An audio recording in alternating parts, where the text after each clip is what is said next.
Welcome to my channel மாசரகற்போம். இந்த சேனலில் சிஏ ஃபவுண்டேஷன் மேக்ஸ் கம்ப்ளீட்டாக சால்வ் பண்ணியிருக்கேன். ஸோ சப்ஸ்கிரைப் பண்ணிக்கோங்க. A coin is tossed 10 times. What is the probability of getting 4 heads, at least 4 heads, at most 3 heads? காயினுக்கு வந்து நமக்கு ரெண்டு possibility தான் இருக்குது. ஒன்று வந்து சக்ஸஸ், ஒன்று ஃபெயிலியர். எதை நீங்கள் சக்ஸஸாக வச்சுட்டாலும், சப்போஸ் ஹெட்டை சக்ஸஸாக வச்சாலும் உங்களுக்கு P1/2, டெய்லு சக்ஸஸாக வச்சாலும் 1/2 தான்.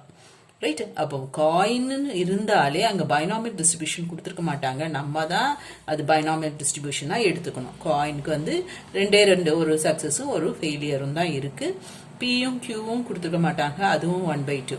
நமக்கு binomial distribution NCX P par X Q to the power n minus X. 4 heads. அப்போ probability of X is equal to 4.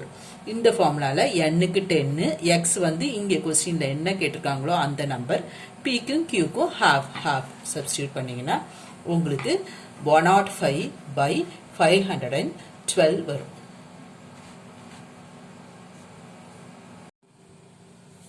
அடுத்தது அட்லீஸ்ட் 4 ஹெட்ஸ் அப்படின்னா என்னது? குறைஞ்சபட்சம் 4 ஹெட். நமக்கு அதிகமாக எவ்வளோ ஹெட் வரலாம்? 10 ஹெட் வரலாம். ஏன்னா நம்ம காயினை வந்து 10 டைம்ஸ் டாஸ் பண்ணுறோம். இப்போ அட்லீஸ்ட் 4 அப்படின்னா நான் எப்போதுமே இதுதான் ஞாபகம் வச்சுக்கோங்கன்னு சொல்லுவேன். அட்லீஸ்ட் 40 எடுத்தா பாஸ். அப்போ நம்ம எவ்வளோ மார்க் எடுக்கலாம்? 40யும் எடுக்கலாம், 40க்கு அதிகமாகவும் இருக்கலாம். ஸோ அட்லீஸ்ட் வந்தாலே greater than or equal to 4. இல்லை இப்படி ஞாபகம் வச்சுக்கலாம். லீஸ்ட், அட்லீஸ்ட்னா லீஸ்ட் லெஸ் தென் வராது, கிரேட்டர் தென். அட்லீஸ்ட் அட்மோஸ்ட் வந்தாலே இந்த ஈக்குவல் டு சைனும் போடணும். ஸோ இங்கே at least greater than or equal to 4. அப்போ probability of X is equal to 4, 5, 6, 7, 8, 9, 10.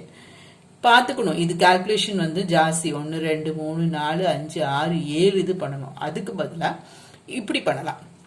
probability of X greater than or equal to 4 வந்து 1 minus probability of X less than 4. ஏன்னா total நமக்கு 1ன்னு தெரியும் ப்ராபிலிட்டியில். 1 minus இதோட மிச்சம். இங்கே ஈக்குவல் டு இல்லைன்னா இங்கே ஈக்குவல் டு போடணும். இங்கே ஈக்குவல் டு இருக்கு, இங்கே ஈக்குவல் டு போடக்கூடாது. இது மட்டும் கவனமாக இருக்கணும். அப்போ லெஸ் தேன் 4. அப்போ 0, 1, 2, 3. இங்கே less than or equal to இல்லை, ஸோ 3யோட ஸ்டாப் பண்ணிடணும்.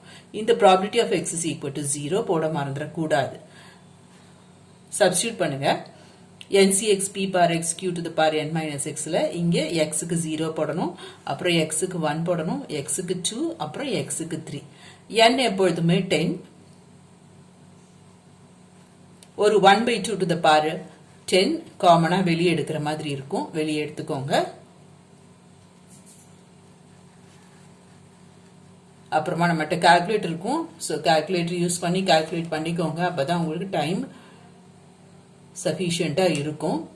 It is 53/64. இப்போ அடுத்தது வந்து அட்மோஸ்ட் 3. அட்மோஸ்ட் 3னா என்ன வரும்? கூடுதலாகவே நமக்கு 3 தான் இருக்கணும். அப்போ probability of X less than or equal to 3. Right. Probability of X equal to 0, 1, 2, 3. இது நம்ம கையில் இருக்கும்.